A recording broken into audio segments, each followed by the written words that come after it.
All right, good morning. 4 more days till spring break. I know you're all as excited as I am. So today is factoring day 2. On Friday, you did the factoring problems, and we were looking at the X method, where you have a number on top and a number on the bottom.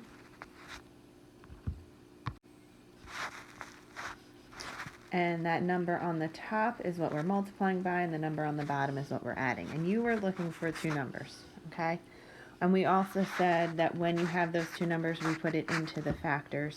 And we have x and something here, and then x and something here. We're factoring it into two binomials. So we always start with a trinomial. So we've been talking about this diamond method, right? To find factors that multiply to the top and add to the bottom. The top number is c.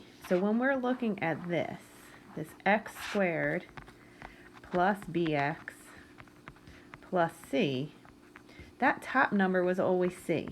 So we have c and we have b. So you can still use this method, continue to look at this, because I think it does help.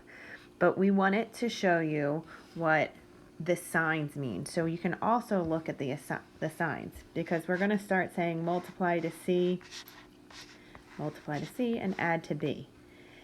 If c is positive, right, these two signs are going to be the same. This positive tells us that both these are going to be positive. This negative tells us both of these are going to be negative. That's when we have the same sign. If you have different signs, if c is negative and b is negative, you'll have a negative and a positive. The bigger number is going to be positive. Or, I'm sorry, in this case, is going to be negative. Whatever b is, the bigger number has to be that sign. So in this case, the bigger number is negative, and in this case, the bigger number is positive. Okay? So the bigger number is always first. Sorry, this stylist I have is not very pretty. Any questions on that? If you have any questions, you can send us a text or an email. But we're going to watch the signs, as well as doing this X method we've been doing, the diamond method.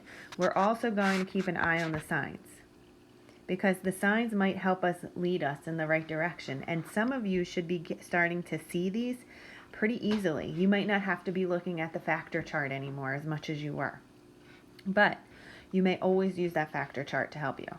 All right, especially since you're doing this at home and you're not in class, you can be using that factor chart on everything that we do right now. So let's look at number 2. We have x squared plus 8x plus 15. So we are looking for two numbers that multiply to 15 and two numbers that add to 8. We also know, since these two are positive, we're going to have an x plus and an x plus. So we're just looking for the numbers that go here. 15, the factors of 15 are pretty easy. You have 1 and 15 and 3 and 5. So 1 and 15, we know they don't add to 8, but 3 and 5 do. So we have 3 and 5. So the 3 and the 5 go into the factors. This is our answer. The next one we'll look at is, let's see, we're going to look at 5. We have the numbers negative 54 and 3 for our x. So when we have our double bubble, we have x and x. And this negative tells us one number is going to be negative and the bigger number is going to be positive. So what are our factors of 54? There's a lot of factors of 54. So for 54, we have 1 and 54, 2 and 27, 3 and 18, and 6 and 9. And 6 and 9 satisfy the answer. So one of these numbers is going to be 6 and one's going to be 9. The bigger number, correct, the bigger number has to be 9 and the smaller number is 6. So that when we multiply, we end up with 9 and positive 9 minus 6 to give us that 3.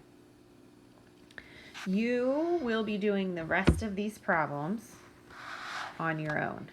So you're going to do numbers 1 through 12. 1 through 12. I've done 2 for you. And there is an optional practice, connect it, that if you want to do more practice with these, you can do more practice. A lot of this, it's a lot easier if you know your factors. So if you have your factor chart, so like look at number 6, 36 in 12, what two numbers multiply to 36? You should know, or you could probably know, it's 6 and 6. So the more familiar you are with the numbers, knowing the factors, the easier factoring is. The more comfortable you are with the numbers, with the factors, the easier factoring is. So you don't have to memorize the factor chart, but if you are very comfortable with it, it is a lot easier. Again, if you have any questions, Miss Hannah, Miss Ford, and myself, Mrs. Witz, are always available to answer any questions via text or Google Classroom post or chat. Have a great day. 4 days till spring break.